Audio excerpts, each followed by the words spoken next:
Um, what do you understand about the nature of the other side, of death itself, of physical death? I've been there twice, Art. There's no pain associated with death. But there's fear associated with it. This, for all practicality, and in order to be concise and to be brief, I perceive this life as a part-time job, as opposed to our full-time job after we leave here. However, when you attempt to be gainfully employed in your part-time job as an employee of someone else, not much makes sense. And, the fewer things that make sense, the more prominent fear becomes in your life. When you use this part-time job as being self-employed, working for yourself, then more things tend to make sense. Mm-hmm. And with the more things that make sense, understanding is increased and fear is decreased. There's a direct proportionate relationship between fear and understanding, just as there is between hurt and fear, fear and love. So then would you suggest that an understanding of death itself, or the process of death, physical death, once that understanding is reached, there would not be fear of the changes that are to come, whether you're one of the 1 in 1,000 or not? Well, it really doesn't matter for one of the 1 in 1,000 or not. It's a process that each of us are going to have to do at one time or another. It becomes a matter of understanding that this is not all there is. There is more. And while we're here, each of us have our own destiny. Each of us have our own trademark, so to speak. We have the freedom of choice to leave some kind of a mark in this world. You realize that when you find your destiny, you can achieve your destiny in approximately 25 seconds. And that's when you set emotions into events that will take place and transpire and unfold as your life goes on. When this life is over, and this seems to become tantamount to the level of understanding people are willing to accept, they don't believe this life will ever be over. And I've been there too. I know what it's like. At one time, a long time ago, I was young, and I thought that I could bounce higher than the moon and last longer than rock. Oh, yes. But as we grow older, we tend to take a more beneficent look at ourselves and our accomplishments in life. And I'm not so sure if it's acquiescing to a matter of the exponential curve that we go through in life, or looking at all the experiences that we've gleaned through the years and years of practice, and sometimes, practicing the same thing over and over. But as much as it is realizing that our time is not finite. It is finite. It is not infinite. Oh, I'm certainly learning that. Listen, One question. We're at the bottom of the hour. How did you get the name Speaking Wind? Because I have a big mouth. Because you have a big mouth. Well, okay, then in the spirit of that, then, Speaking Wind, and you've also got a very articulate mouth, I am going to take from you my Native American name. From here forth, I shall be known as Nose Buckets. We'll be right back. Leave me this way. I can't survive. I can't stay alive without your love. There is apathy. People really don't seem to care about anything past getting to Friday and the weekend. Too many people. How do we change that? Until the different latitudes of thinking are changed, the preponderance of people tend to believe that if it hasn't happened before, it's not going to happen now, until it's too late, and then everybody freaks and panics.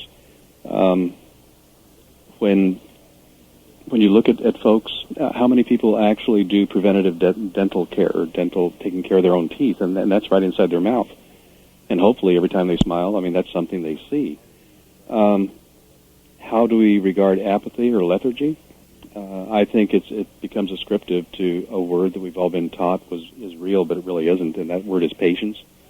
I think patience was developed by somebody with a real sick sense of humor.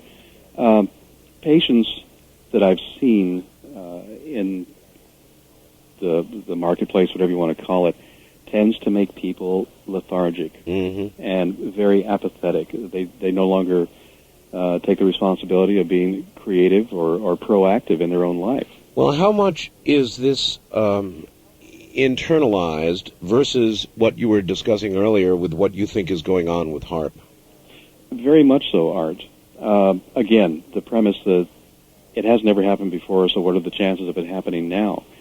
In a lot of times, in a lot of cases, the people that I've talked to, and my son and I do seminars all across the country, the preponderance of a response for something like HARP that is actually accelerating the acceleration is like, gee, I can't relate to that.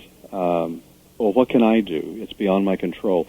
It's almost like we live in this womb that tells us the only thing we have an effect on is what's within our house. That's right. And maybe only a couple of rooms within our house. But there are ways around that. There, like I mentioned before in the latest manuscript, Keepers of the Beast, there's a technique for getting around that. All right, and as a matter of fact, hold on one second. Let me redo this. As a matter of fact, we now have a link to your website on my website, and the one you wanted me to get up earlier. So everybody, if you would go up to my website, which is www.artbell.com, and go down to Speaking Wind's name, you will see a link to EnergyMedicineAssociation.com. And just click on that, and you can go do some reading about what you're hearing about right now. Wildcard line, you're on the air with Speaking Wind. Good morning. Hi, it's Waldo. Waldo, where are you? Well, I used to live in Tehachapi. I talked to you about, 3 or 4 years ago. Where are you now? I'm in Kansas City. Okay. Home of the Cursed Chiefs. Yeah, well, so much for them, huh? No offense, Speaking Wind, a.k.a. Patrick, right? Right. Anyway, I read the message, and I read, I think it was, what was it? Oh, it was your second book, or maybe it was your first book.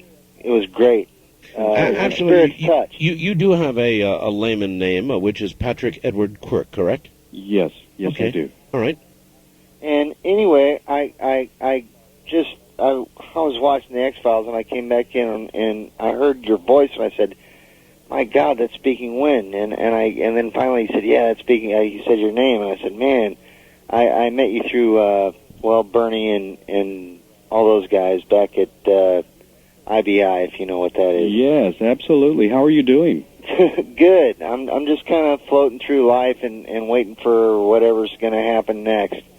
And I just kind of wanted to ask you what you really think is going to happen here. We're definitely going to go through some changes, and the more that we hold on to the way things have been, the more it's going to affect us, our perception of tomorrow. You know, it's like I have my favorite old shirt. And I love that shirt. I'm always sitting in the house with my shirt. There are no more elbows in it. There's very little neck in it. And the buttons, thank goodness for a prayer and a whisper, that's the only thing that I have a memory of where the buttons once were. But when people come over to the house, and I have people visiting, and I have to look more appropriate and change shirts, I don't feel as comfortable without my old shirt. And I got a favorite down vest just like that. Isn't it great? 20 years old. Yeah. I've been given really nice ones, but I just got to keep where it's got all the pockets and stuff. Exactly. But anyway, I guess what I really want to know is when I last spoke with you, it was over the phone with Debbie or something like that. It's a long time ago. Yes. Back in 619 area code or something. And you were writing like 8 or 9 books or something, and I had 2. Have you written any more? Or, have you published any more? As a matter of fact, I have 6 new ones, and I have been in front of the computer for the last year and a half for about 18 hours a day. They are, you can look at them, go to Art's website, and then tap on the EnergyMedicineAssn.com. There's treatments and synopsis in them. Right now, we're working with some Hollywood producers that are interested, and we're talking back and forth. We're still in the talking state. For all 6 books to do movies and TV series on them. Wow, I And- got chills, man. I'm so happy for you. It's wonderful. I think that's awesome. All right, my friend, thank you very much for the call, and take care.